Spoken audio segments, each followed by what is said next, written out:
I sat in the mahogany-paneled law office of Hartwell and Associates in downtown Chicago, my hands folded tightly in my lap as the leather chair creaked beneath me. The air conditioning hummed softly, but nothing could cool the tension radiating from my family members scattered around the conference table.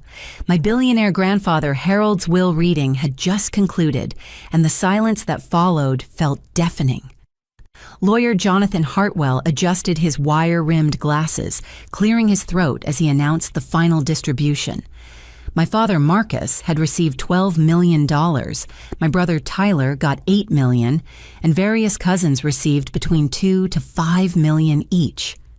When Hartwell finally turned to me, his voice seemed to echo from somewhere far away. My inheritance was merely $1,000 in cash. The room erupted in cruel, bitter laughter. Marcus leaned back in his chair, a satisfied smirk spreading across his weathered face as he watched me process the humiliation. His salt and pepper beard couldn't hide the cruel satisfaction dancing in his dark eyes. Tyler threw his head back, releasing a harsh cackle that bounced off the polished walls of the law office. At 28, my brother had always possessed our father's talent for making others feel small, and today was no exception. Well. Marcus drawled, his voice dripping with mock sympathy. Looks like Grandpa finally showed everyone what he really thought of our little school teacher. He emphasized the word school teacher, like it was something disgusting he'd found on the bottom of his shoe. Tyler wiped tears of laughter from his eyes. Maybe you can frame that $1,000, sis. Put it right next to your participation trophy from community college. His expensive suit couldn't hide the meanness that had always lived in his heart. My cousin Jessica, a woman in her early 30s with perfectly styled blonde hair and a designer dress that probably cost more than my monthly salary, giggled behind her manicured hand. Oh my goodness, I feel so bad for you, Amy. I mean, what are you supposed to do with that buy groceries for a month? Brandon, Jessica's younger brother, shook his head in feigned disappointment. His voice carried the same condescending tone I remembered from childhood family gatherings. Grandfather always said actions have consequences. Guess choosing to live like a pauper finally caught up with you. I remained silent, studying the crisp bills in my hands. Something felt different about them, unusual in a way I couldn't immediately identify. While my relatives continued their celebration and mockery, I turned each bill over carefully. The serial numbers looked normal at first glance, but as I examined them more closely under the office's fluorescent lighting, I noticed something extraordinary. My grandfather Harold had written tiny numbers in letters on the margins of each bill so small and precise, they were almost invisible unless you knew where to look. The markings appeared to be made with an extremely fine-tip pen, the kind Harold used for his meticulous business notes. My pulse quickened as I traced the barely visible characters with my fingertip. Tyler noticed my intense focus on the money and burst into fresh laughter. Look at her. She's counting it like there might be more hiding somewhere. Face it, Amy. You got exactly what you deserved. Nothing. Marcus stood up, straightening his tie with an air of superiority. I always told Harold you lacked the killer instinct needed for real success. You chose to waste your life teaching bratty kids instead of joining the family business. This is what happens when you turn your back on opportunity. Jessica gathered her purse, a leather creation that probably cost more than I made in 3 months. We should celebrate tonight. Dinner at that new steakhouse downtown. My treat, obviously. She glanced at me with false pity. Sorry, Amy, but I don't think they validate bus passes.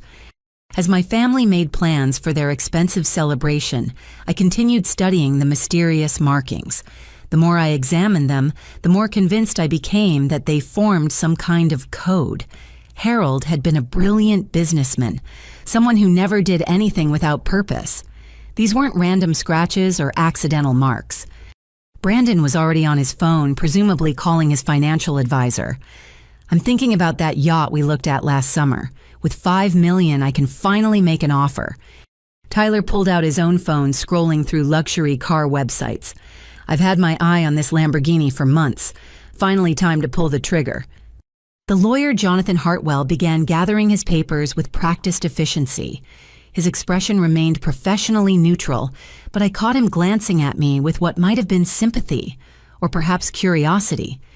As my family continued their gloating and planning, I carefully folded the bills and slipped them into my purse. The markings were starting to make sense now. I could see what appeared to be coordinates, and beneath them words so tiny they were barely legible. First National Bank Box 847 Trust in what others cannot see. My heart hammered against my ribs as the meaning became clear. Harold hadn't just left me money, he'd left me a message. A secret that none of these cruel, greedy people surrounding me had any idea existed.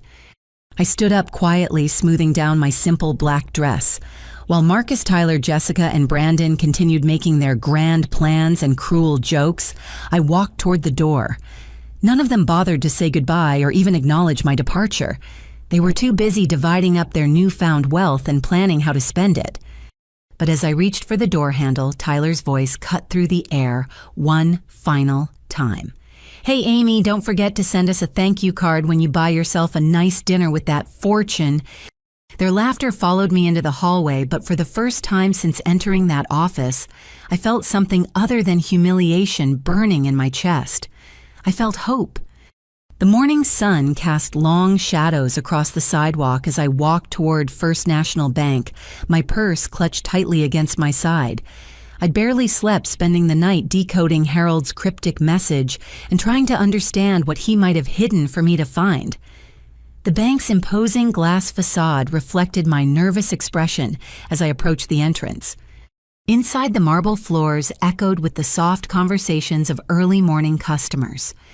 I approached the customer service desk, where a middle-aged woman with kind eyes and graying brown hair looked up from her computer screen. "Good morning, I'm Patricia Williams. How can I help you today?" Her voice carried the warm professionalism of someone who'd spent years helping people navigate their financial needs. My voice trembled slightly as I spoke. "I need access to Safety Deposit Box 847. My grandfather recently passed away, and I believe he left something for me there." Patricia's fingers moved across her keyboard with practiced efficiency. "Let me check our records. Can I see some identification and the authorization paperwork?" I handed her my driver's license and explained the unusual circumstances. "I don't have traditional paperwork, but I have this." I carefully removed the marked bills from my purse, showing her Harold's tiny notations. Patricia studied the money carefully, her eyebrows rising with surprise. "These markings are quite unusual. Let me call our manager, David Sterling. He'll know how to handle this situation." Within minutes, a tall man in his 50s appeared beside Patricia's desk. David Sterling had silver hair and sharp blue eyes that seemed to take in everything at once. He wore a perfectly pressed navy suit that spoke of authority and experience. "Ms. Patterson, I'm David Sterling, the bank manager. Patricia mentioned you're inquiring about Box 847. May I see those bills?" I handed him the money with trembling fingers. The moment David's eyes focused on Harold's markings, his face underwent a dramatic transformation. The color drained from his cheeks, and his professional composure cracked for just an instant. "Please follow me to my office immediately," he whispered urgently, glancing around the busy lobby as if worried someone might be watching us. David's office was a sanctuary of polished wood and leather with family photos and banking awards lining the walls.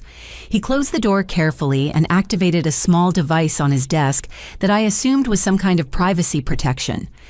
"Miss Patterson, your grandfather and I had been planning this moment for years. Harold knew that one day someone would come here with those exact bills marked in his distinctive handwriting. He was waiting for someone worthy to decode his message." My mouth went dry. "What do you mean, worthy?" David sat heavily in his chair, suddenly looking much older than his years.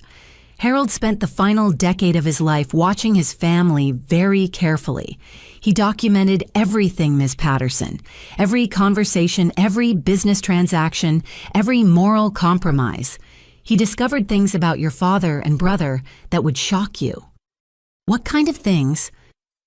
I asked, though part of me already suspected the answer would be devastating. David opened a secured filing cabinet and withdrew a thick manila folder. Your father, Marcus, has been embezzling from Harold's companies for 15 years. Not small amounts, Ms. Patterson. We're talking about nearly $30 million stolen through shell corporations and fraudulent contracts. I felt the room spin around me. 30 million. That's just Marcus. Your brother Tyler has been selling insider information to Harold's competitors for the past 8 years. Every major business deal, every strategic plan, every proprietary development. Tyler has been feeding it all to rival companies for substantial payments. The damage he's caused to the family business is incalculable. We estimate Harold's companies lost hundreds of millions in potential revenue because of Tyler's betrayal. The weight of this revelation crushed down on me like a physical force. But why didn't grandfather expose them? Why didn't he stop them? David's expression grew even more serious, because Harold was a strategist, not a reactor. He knew that immediate confrontation would only drive them deeper underground. Instead, he chose patience. He gathered evidence, methodically building an ironclad case, while pretending to remain oblivious to their crimes. Evidence. Recordings, financial documents, photographs, testimony from witnesses. Everything needed to ensure justice would be served properly and completely. Harold spent his final years not just as a grandfather, but as an investigator building the most comprehensive case of corporate fraud I've ever witnessed. I struggled to process this information. The family I thought I knew was apparently nothing more than an elaborate facade hiding years of systematic theft and betrayal. David continued, his voice growing softer. But the most heartbreaking discovery was yet to come. Harold learned about your cousin's involvement just 6 months before his death. Jessica and Brandon weren't innocent bystanders. They were active participants in the conspiracy. Jessica and Brandon. My voice came out as barely a whisper. They established fake charity organizations to launder the stolen money. Your cousins have been helping your father and brother clean their illegal profits through fraudulent donations and manipulated tax write-offs. The charities exist only on paper, Ms. Patterson. Every dollar donated was immediately funneled back to offshore accounts controlled by your family members. The room felt like it was closing in around me. How long has this been going on? Based on Harold's investigation, the conspiracy began small about 15 years ago with just Marcus skimming modest amounts. But it grew larger and more sophisticated over time as Tyler and eventually your cousins joined the operation. By the time Harold discovered the full scope, they were stealing millions annually and had become incredibly careless because they believed he would never suspect his own family. I thought about the will reading about their cruel laughter and sense of entitlement. They have no idea you know any of this. None whatsoever. Harold was a master at maintaining his facade of ignorance while secretly documenting every crime they committed. They genuinely believe they outsmarted him and that their inheritance represents their reward for years of successful deception. David stood up and walked to his window, gazing out at the busy street below. Harold made me promise to wait for the right person to decode his message. He knew that whoever cared enough to examine those bills carefully would be someone with the integrity to handle what he'd discovered responsibly. But why me? I asked. Why not the authorities? Why not handle this through proper legal channels immediately?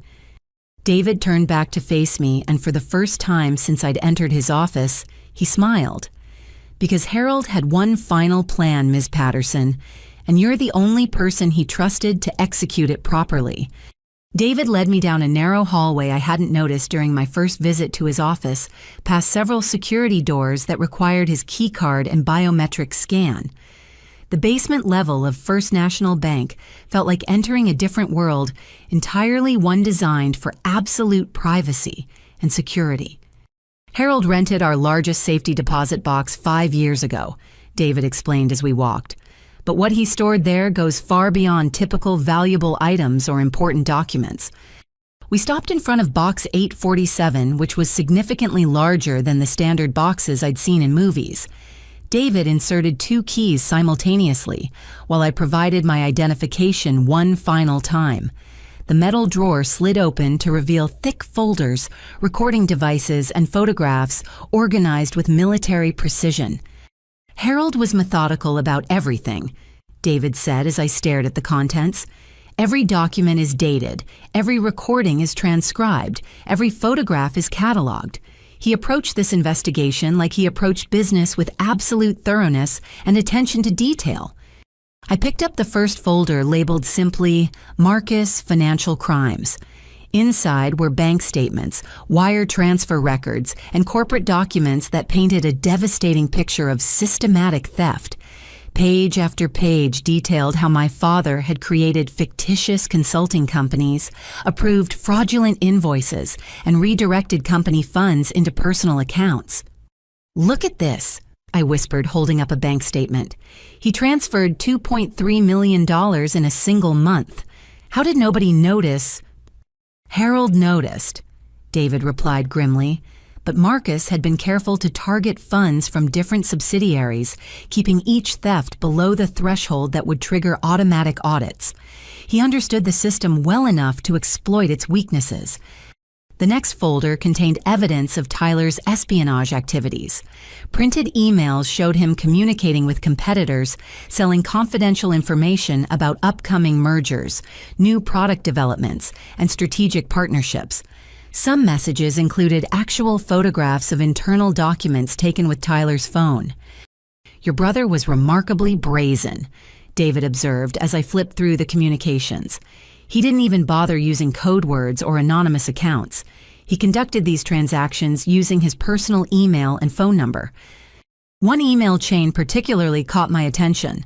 Tyler had sold advance notice of Harold's planned acquisition of a competing company, allowing the rivals to make a counteroffer that ultimately cost Harold's business $47 million in lost opportunity.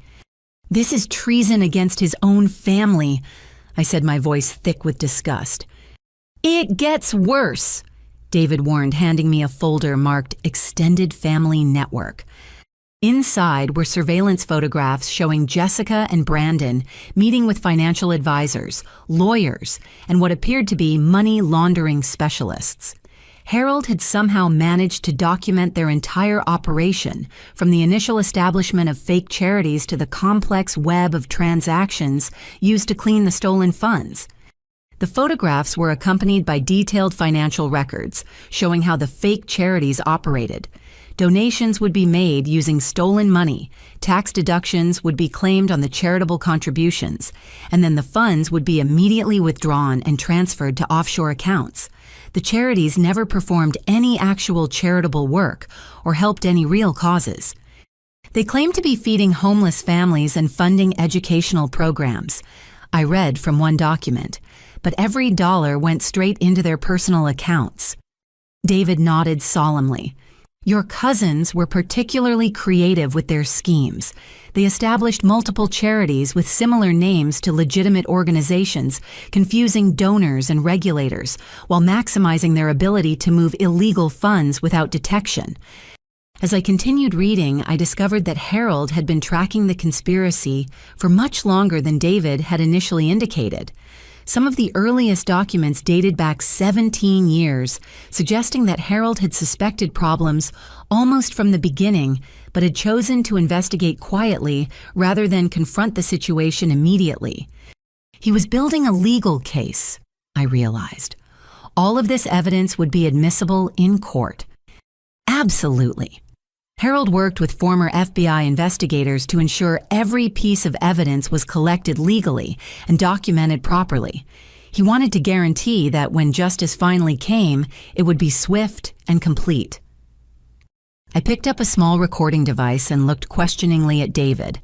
"What's on these conversations?" Harold began wearing recording equipment during family gatherings, business meetings, and private discussions. He has your father and brother confessing to their crimes, planning future thefts, and laughing about how easy it was to fool him. The betrayal cut deeper than I'd imagined possible. They thought he was senile and trusting. They had no idea he was documenting everything they said and did. Harold was many things, but senile was never one of them. His mind remained sharp until the very end. He simply allowed your family to believe what they wanted to believe because it served his investigation. At the bottom of the box, I found a sealed envelope marked, "For Amy only, final instructions." My hand shook as I opened it, recognizing Harold's distinctive handwriting covering multiple pages. "My dear Amy," the letter began, "If you are reading this, it means you were the one who cared enough to decode my message and discover the truth about our family. I pray that you are strong enough to handle what I have learned and wise enough to use this knowledge responsibly." The letter continued for several pages, detailing Harold's growing suspicions, his decision to investigate privately, and his heartbreak at discovering the extent of his family's betrayal. But the final paragraphs contained information that made everything else pale in comparison. "I have terminal cancer, Amy. I have perhaps 6 months to live, but I have told no one. I am using these final months not to seek treatment that would only delay the inevitable, but to complete my investigation and ensure that justice will eventually be served. More importantly, I am using this time to make sure the family's legitimate wealth ends up in the hands of someone who will use it honorably." I looked up at David with tears in my eyes. He knew he was dying. Harold was diagnosed with pancreatic cancer 2 years ago. He declined treatment that might have extended his life by a few months because he said he had more important work to finish. He spent those final years not just gathering evidence against the conspirators, but also taking steps to protect the legitimate assets from being stolen or destroyed. The letter's final revelation was the most shocking of all. "I have discovered that Marcus, Tyler, Jessica, and Brandon are planning to steal even more money immediately after my death. They believe they will inherit my wealth legitimately, but then they intend to loot whatever remains of the business assets and disappear before anyone notices. They have already made arrangements with offshore banks and purchased properties in non-extradition countries. They are not just thieves, Amy. They are flight risks planning to abandon everything and everyone once they have taken what they want." I set the letter down with trembling hands. "They're planning to disappear." Harold suspected as much, which is why he accelerated his investigation and made arrangements for everything you're discovering today. He knew that traditional inheritance processes would give them time to steal more money and flee the country. He needed a way to expose them quickly while protecting the legitimate assets and ensuring they face justice for their crimes. Looking back at the overwhelming evidence spread before me, I finally understood the magnitude of Harold's final plan. This wasn't just about revealing a few financial irregularities or family squabbles. This was about stopping a coordinated criminal conspiracy that threatened to destroy everything Harold had built while ensuring the guilty parties faced appropriate consequences for their actions. "What am I supposed to do with all of this?" I asked, feeling completely overwhelmed. David smiled for the second time since I'd met him. "That depends on how much you trust your grandfather's judgment, Miss Patterson. Because this is only the beginning of what he prepared for you." David reached into the back of the safety deposit box and withdrew a second sealed envelope, this one marked with today's date and my full name written in Harold's careful script. "Harold instructed me to give you this only after you had reviewed all the evidence and understood the full scope of your family's crimes." I opened the envelope with hands that had stopped trembling. Inside was another lengthy letter, but this one was different. Where the previous letter had been filled with disappointment and heartbreak, this one radiated controlled anger and strategic thinking. "My dearest Amy," I read aloud, "by now you understand that our family is not what we pretended to be. Marcus, Tyler, Jessica, and Brandon have stolen from me for years while believing I was too old and trusting to notice their betrayal. But I have one final surprise for them, and I need your help to execute it properly." David gestured for me to continue reading. The next paragraphs detailed Harold's master plan with the precision of a military operation. "The $12 million I left Marcus and the $8 million I left Tyler represent carefully calculated amounts. Those numbers were not arbitrary, Amy. They correspond exactly to the amount of money I can prove they have stolen from me over the years. By accepting their inheritance, They are essentially confessing to the crimes while simultaneously incriminating themselves by spending money they obtained illegally. I looked up at David in amazement. He gave them back their own stolen money. "It gets better," David said with a grim smile. "Keep reading." Harold's letter continued, "The $5 million I left Jessica and the $2 million I left Brandon similarly match the amounts they laundered through their fake charities.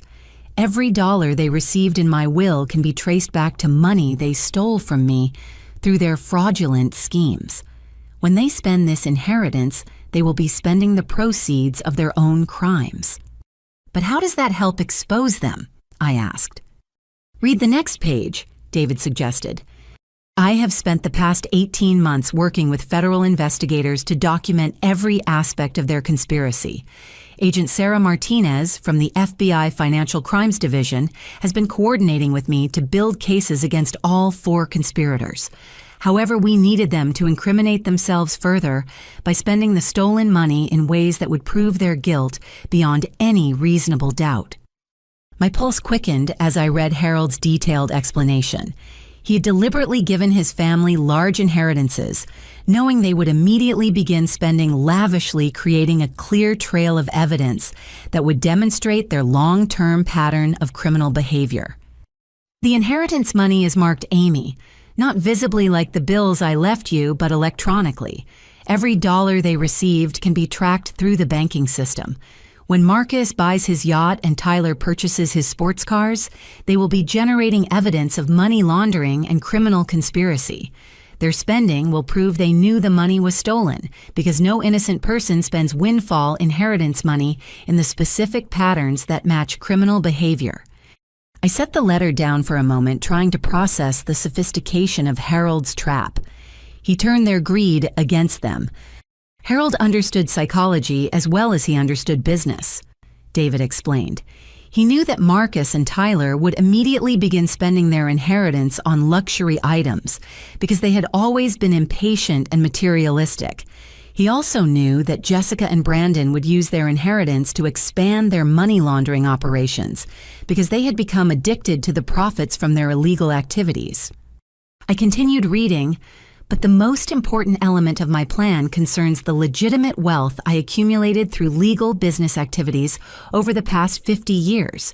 That money, approximately $400 million, has been carefully removed from all accounts your relatives knew about and transferred into untraceable trusts that can only be accessed using the codes I marked on your $1,000 inheritance.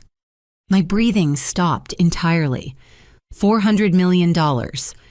David nodded solemnly.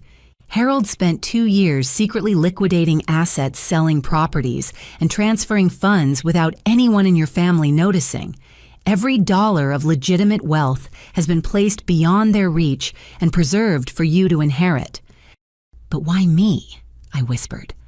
"Why not just donate it to charity or give it to other family members?" Harold's letter anticipated my question. "Because you are the only person in our family who chose integrity over wealth, Amy. You refused my offers to pay for expensive education.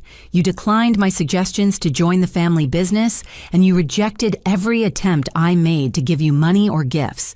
You chose to live modestly as a teacher because you wanted to earn your way through life honestly." Tears began flowing down my cheeks as I read Harold's explanation of how he had watched me struggle financially while maintaining my principles, never asking for help even when I desperately needed it, never compromising my values even when doing so would have made my life much easier. "I tested everyone in our family over the years, Amy. I offered them all opportunities to prove their character, to demonstrate integrity, to show that they valued family relationships more than money. Marcus, Tyler, Jessica, and Brandon all failed those tests repeatedly. They chose greed over loyalty, deception over honesty, and theft over earning their own success. But you chose differently even when choosing integrity made your life more difficult." I wiped my eyes and continued reading. Harold's plan had one final element that took my breath away. "I have also planted false evidence suggesting even larger hidden assets exist, Amy. documents that Marcus and Tyler will find when they search my study after the funeral papers that suggest I have hundreds of millions more dollars hidden in secret accounts. This false evidence will drive them to become even more reckless and desperate in their search for money that does not exist. David handed me a tissue and watched as I absorbed the full scope of Harold's psychological manipulation. Your grandfather predicted that Marcus and Tyler would become obsessed with finding these non-existent hidden assets. He knew their greed would override their caution, causing them to take increasingly desperate and illegal actions that would provide federal investigators with even more evidence of their criminal intent. The final paragraphs of Harold's letter outlined the endgame. When the FBI arrests them for their crimes, they will discover that the money they have been stealing and laundering for years has been restored to its rightful place in the family wealth. The $400 million you are inheriting, Amy, includes not just my legitimate earnings, but also every dollar they stole from me, recovered through careful legal action and returned to where it belongs. I looked up at David with a mixture of awe and disbelief. He got it all back. Every penny plus interest and damages. Harold's investigation was so thorough and his evidence so overwhelming that recovering the stolen funds was relatively straightforward once law enforcement became involved. Your relatives have been spending stolen money for years, but that money was never really gone. It was just temporarily misplaced. Harold's letter concluded with instructions for me to meet with Agent Sarah Martinez, who would coordinate the final stages of the investigation and help me understand my role in bringing justice to our family. He also provided detailed information about the legitimate business assets I would be inheriting and his hopes for how I might use that wealth to help others. "There's one more thing," David said quietly. Harold left specific instructions about timing. Agent Martinez is waiting for my call. The moment I contact her, federal raids will begin at your relatives' homes and offices. Are you ready for that to happen? I thought about their cruel laughter at the will, reading their years of stealing from Harold, while pretending to love him, their plans to disappear after looting whatever remained of his life's work. I thought about all the students I could help with Harold's legitimate wealth, all the good I could do with money that had been earned honestly and preserved through his sacrifice. "Make the call," I said firmly.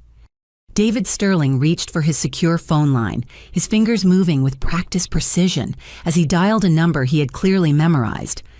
"Agent Martinez, this is David Sterling at First National Bank. The package has been delivered. Yes, she's here with me now. We're ready to proceed." He hung up and turned to me with an expression that mixed excitement with grim determination. "Agent Sarah Martinez will be here within 20 minutes. In exactly 1 hour, coordinated raids will begin at 4 locations simultaneously. Your relatives have no idea what's about to happen." I felt a strange combination of anticipation and dread. How long has the FBI been involved? Harold contacted them 14 months ago with preliminary evidence. Agent Martinez has been building federal cases against your family members ever since, using Harold's investigation as the foundation for much larger criminal charges. Money laundering, tax evasion, wire fraud, conspiracy, and interstate transportation of stolen property. The sentences they're facing could reach 20 to 30 years each.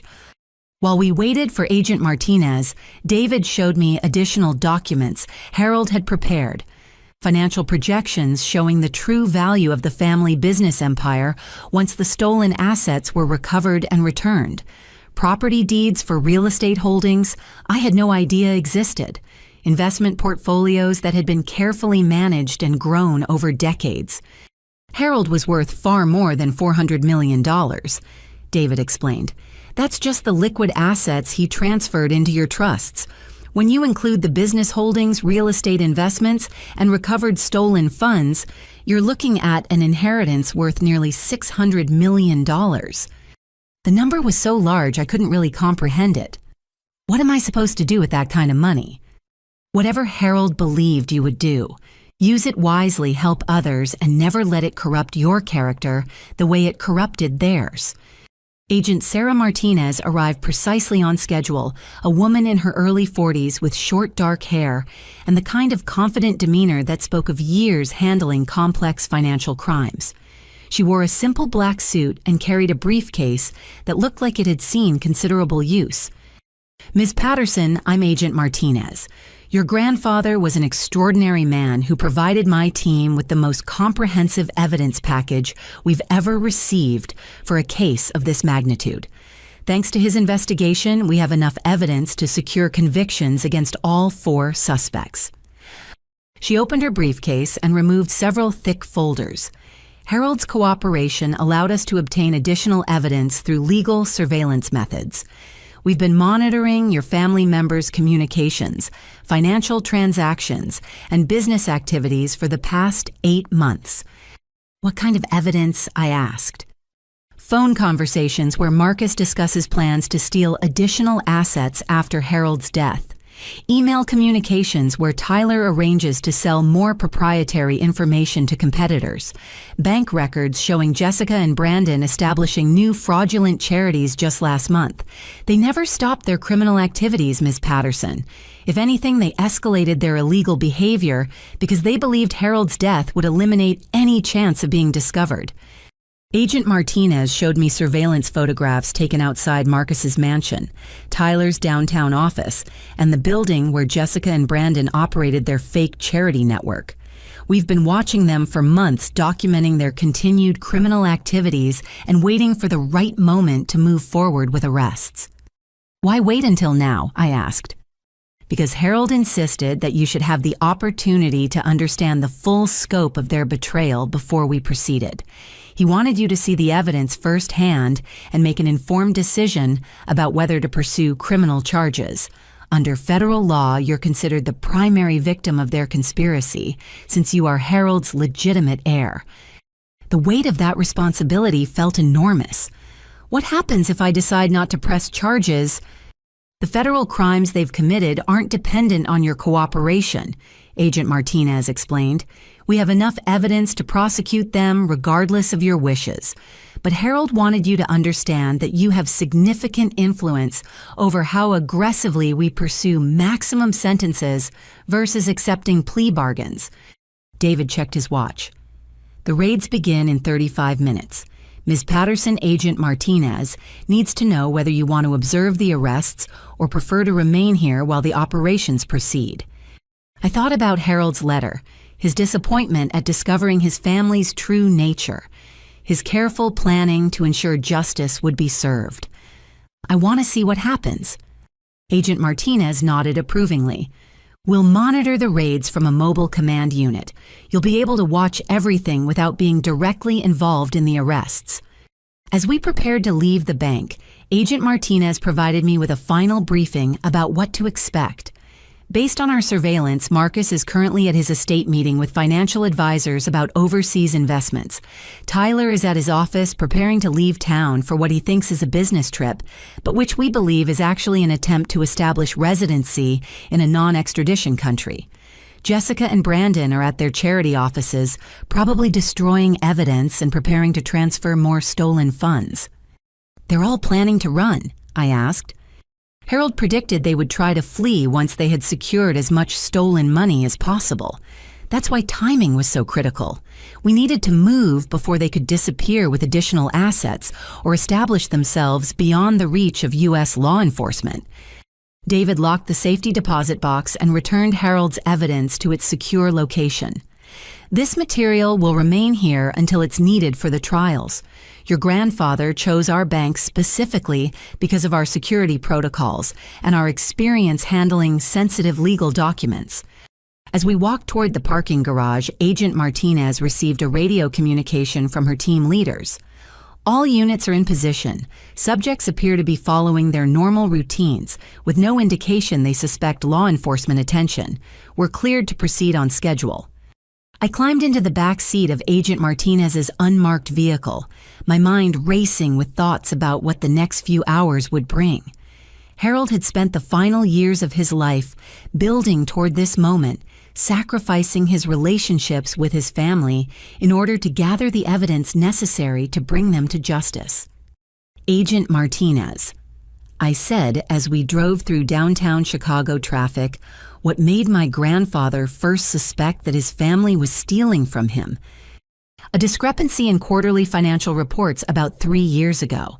Harold noticed that certain subsidiary companies were showing unusual expense patterns that didn't match their operational activities. When he investigated personally instead of delegating to Marcus or Tyler, he discovered the first evidence of fraudulent invoicing and ghost employees. And that led to everything else. Harold realized that if Marcus was willing to steal relatively small amounts through fake invoices, there were probably larger crimes being committed. He decided to investigate comprehensively rather than confront the immediate problems, which led to discovering the full scope of the conspiracy. As we approached the mobile command unit, I could see multiple law enforcement vehicles positioned strategically around the city, all waiting for the coordinated signal to move simultaneously against targets who had no idea their years of crimes were about to catch up with them. "Ms. Patterson," Agent Martinez said as we parked, "are you sure you're ready for this? Watching your family members get arrested is going to be emotionally difficult, even knowing what they've done." I thought about Harold's sacrifice, about the students I could help with his legitimate inheritance, about the importance of ensuring that justice was finally served after years of betrayal and theft. "I'm ready," I said firmly. "Let's finish what my grandfather started." The mobile command unit was a sophisticated operations center packed with monitors, communication equipment, and federal agents coordinating the simultaneous raids. Agent Martinez positioned me where I could observe everything while remaining safely away from the actual arrests. "Team Alpha is approaching Marcus Patterson's residence," came the first radio report. On the main monitor, I watched unmarked vehicles surround my father's sprawling estate in the exclusive Winnetka neighborhood.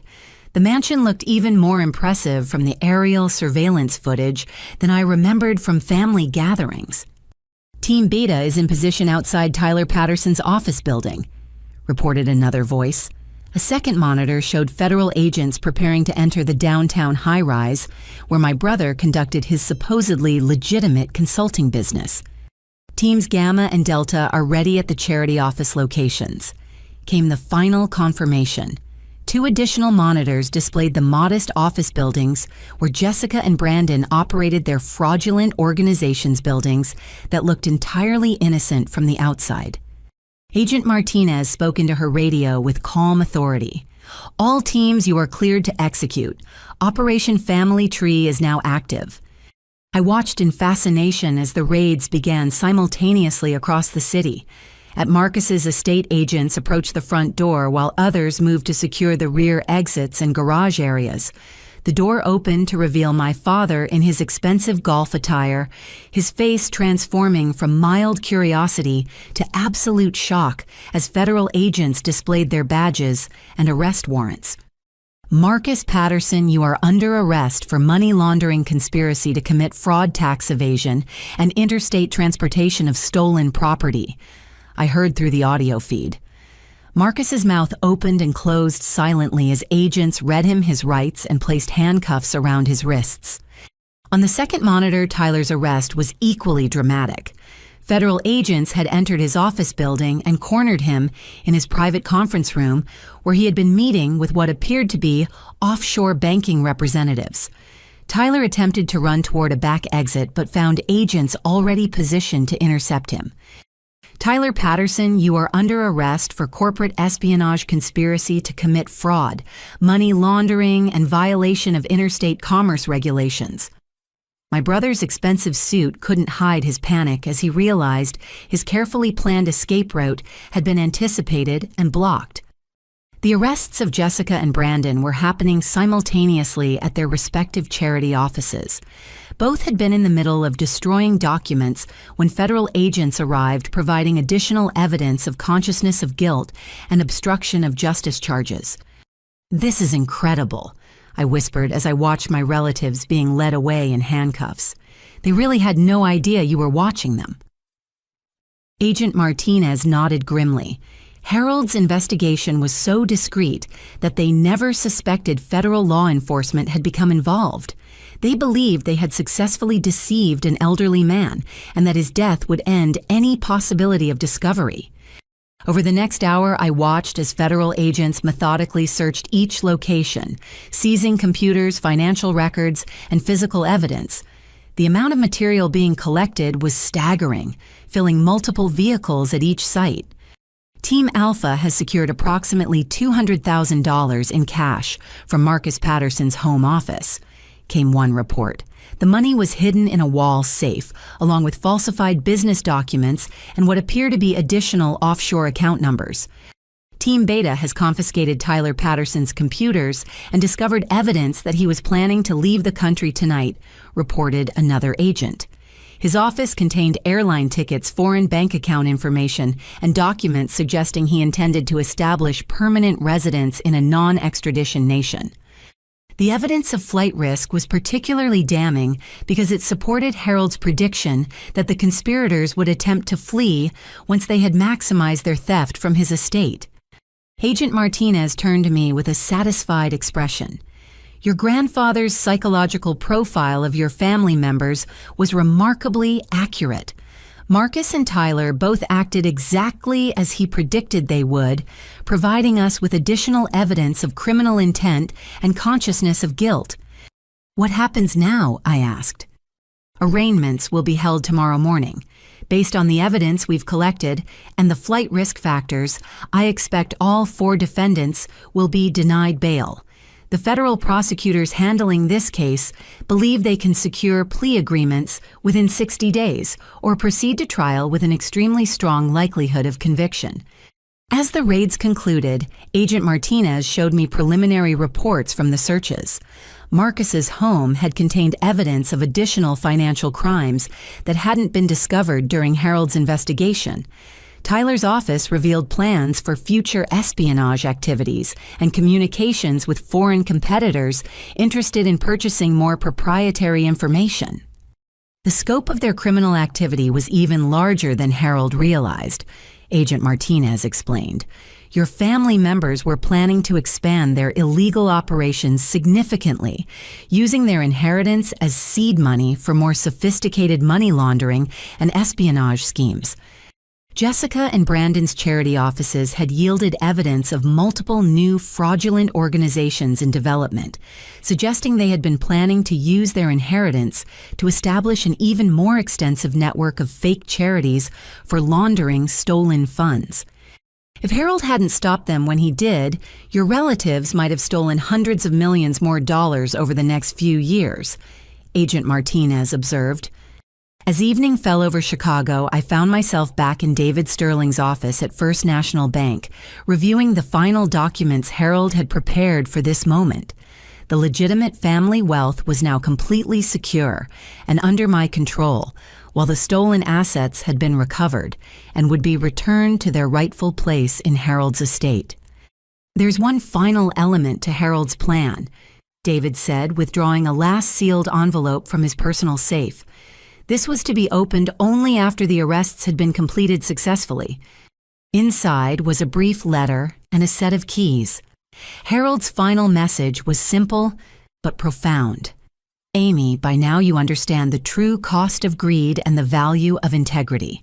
The keys in this envelope open a building I purchased 6 months before my death. The address is written below. I believe you'll find it interesting.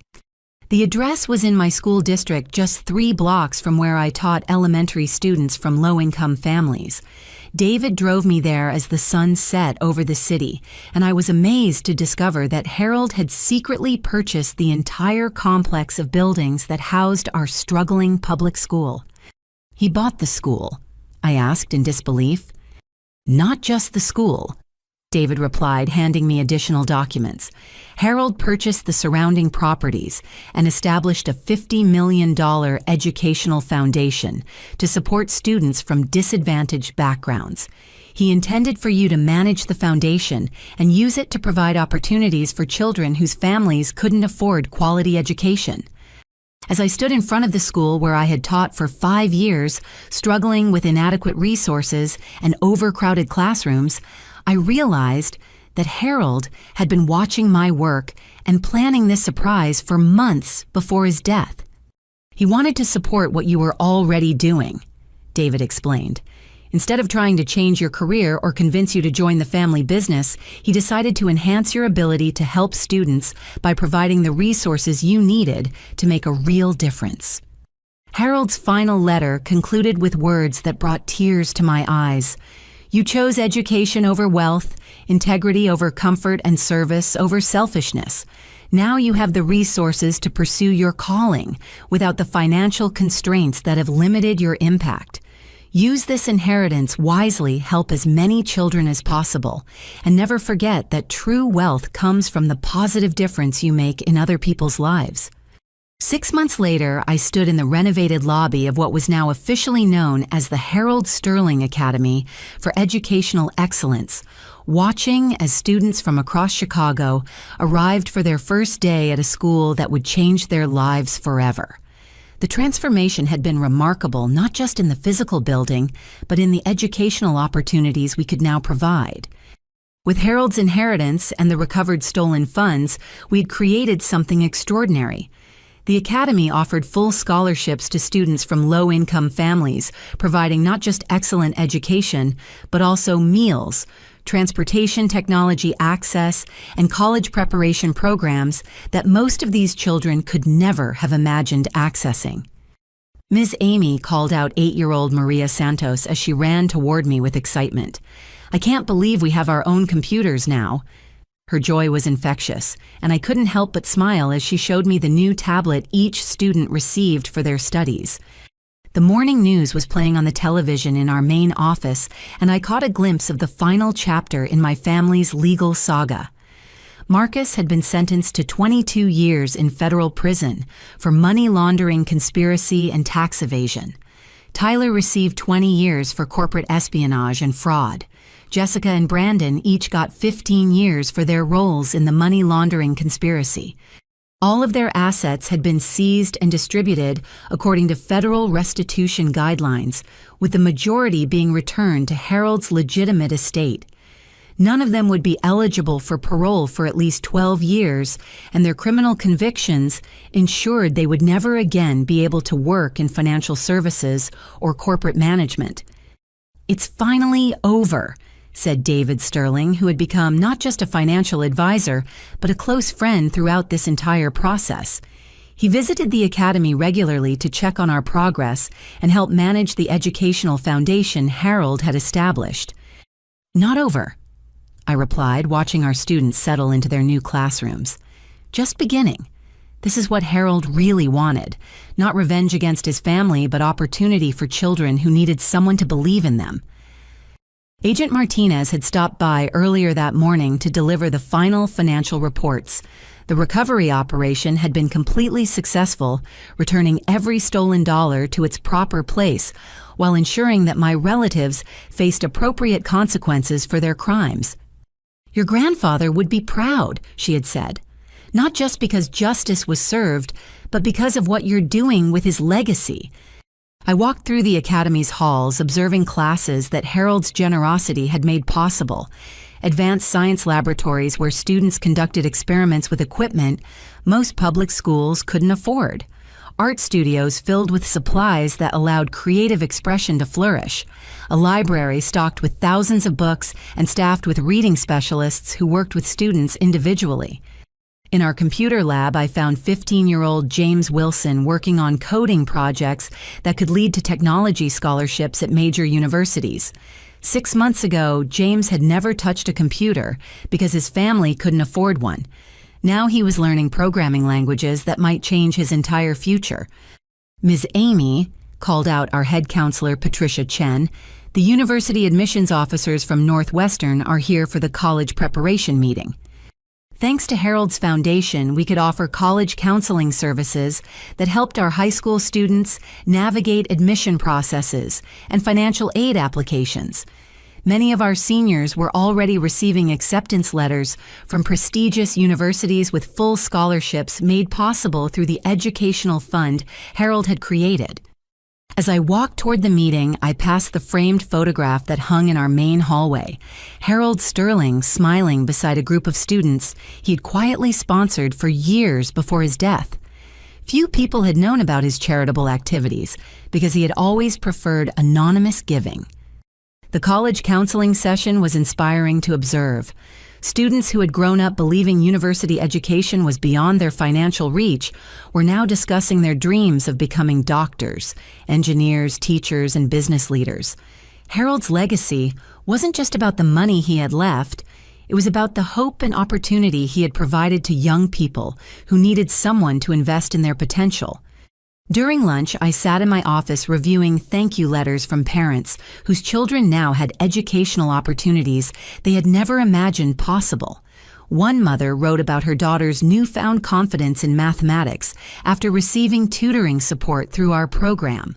Another father described how his son had discovered a passion for creative writing in our enhanced English classes. The $1,000 in marked bills that had started this entire journey sat framed on my office wall, a constant reminder of how Harold had tested my character while preparing to transform my life. The bills represented more than money. They symbolized the importance of paying attention to details others might overlook and the value of maintaining integrity even when it seemed unrewarded. My phone rang and I answered to hear the voice of Chicago's Superintendent of Education. Amy, I wanted to let you know that the Harold Sterling Academy has been selected as a model program for educational innovation. The Federal Department of Education wants to study your approach for potential implementation in other cities.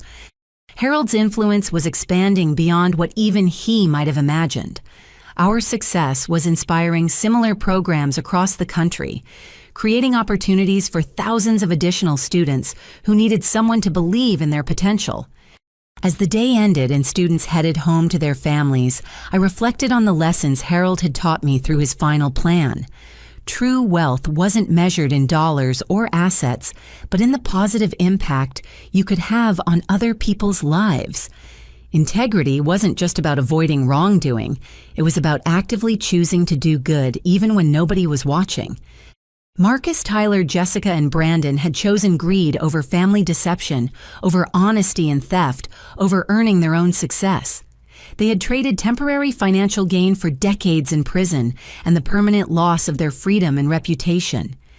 But Harold had chosen differently, and his choice had created ripple effects that would continue for generations. Every student who received an education through his foundation would have opportunities to help others in turn. Every family whose financial struggles were eased through our support programs would be able to invest more in their children's futures. The greatest irony was that Harold's legitimate wealth had grown substantially since his death. The business holdings that Marcus and Tyler had tried to steal were now thriving under honest management. The real estate investments they had attempted to liquidate were appreciating in value. The foundation's endowment was generating returns that would fund educational programs indefinitely. As I locked up the academy and headed home to my own modest apartment, I smiled thinking about how different my life had become while remaining fundamentally the same. I still taught students, still focused on education, still lived, simply despite having access to enormous wealth. The difference was that now I had the resources to help far more children than ever before. Harold had been right about the power of patience and strategic thinking. Instead of confronting his family's betrayal immediately, he had chosen to gather evidence methodically while planning a response that would ensure lasting justice and positive outcomes. His approach had been more effective than any immediate confrontation could have been. Before bed, I read one final thank you letter that had arrived that afternoon. It was from Maria Santos, the 8-year-old who had been so excited about her new tablet computer that morning. Dear Ms. Amy. She had written in her careful handwriting, "Thank you for making our school so wonderful. My mama says that rich people usually don't help kids like us, but you are different. I want to be a teacher like you when I grow up so I can help other kids too. Thank you for showing us that someone believes we can do great things." That letter captured everything Harold had hoped to accomplish through his final plan. He hadn't just punished wrongdoing, he had created opportunity for good. He hadn't just recovered stolen money, he had invested in human potential. He hadn't just taught me about inheritance, he had shown me the true meaning of legacy. As I turned off the lights and prepared for sleep, I thought about Harold's final lesson, that the greatest inheritance you can leave behind isn't money or property, but the positive difference you've made in the world and the inspiration you've provided for others to continue that good work. Marcus, Tyler, Jessica, and Brandon had believed that wealth was about taking what you wanted, regardless of who got hurt. Harold had understood that true wealth came from using whatever resources you had to lift others up and create opportunities for those who needed them most. Their story had ended with prison sentences and public disgrace. Harold's story was just beginning living on through every student who received an education, every family whose struggles were eased, and every person who was inspired to use their own resources and talents to help others.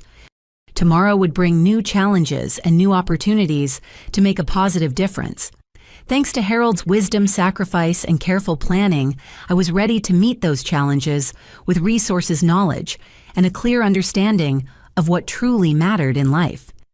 His legacy would continue not because of the money he had left behind, but because of the values he had demonstrated and the opportunities he had created for others to succeed through their own honest efforts and dedication to helping their communities thrive. That was the real inheritance Harold had given me. Not just financial resources, but a clear example of how to use those resources responsibly to create lasting positive change in the world. Have you ever discovered that someone you trusted was deceiving you, and how did you handle that betrayal? Share your thoughts in the comments below. I'd love to hear your stories and perspectives on family loyalty, integrity, and the importance of doing what's right even when it's difficult. If this story resonated with you, please give it a like to help others find it. Subscribe for more inspiring stories about overcoming challenges and finding strength in difficult situations, and share this with anyone who might benefit from Harold's lessons about character, justice, and the true meaning of wealth. Thank you for taking this journey with me, and I hope Harold's story reminds you that integrity and kindness are always worth more than money, and that sometimes the smallest gestures can lead to the most meaningful changes in our lives and the lives of others.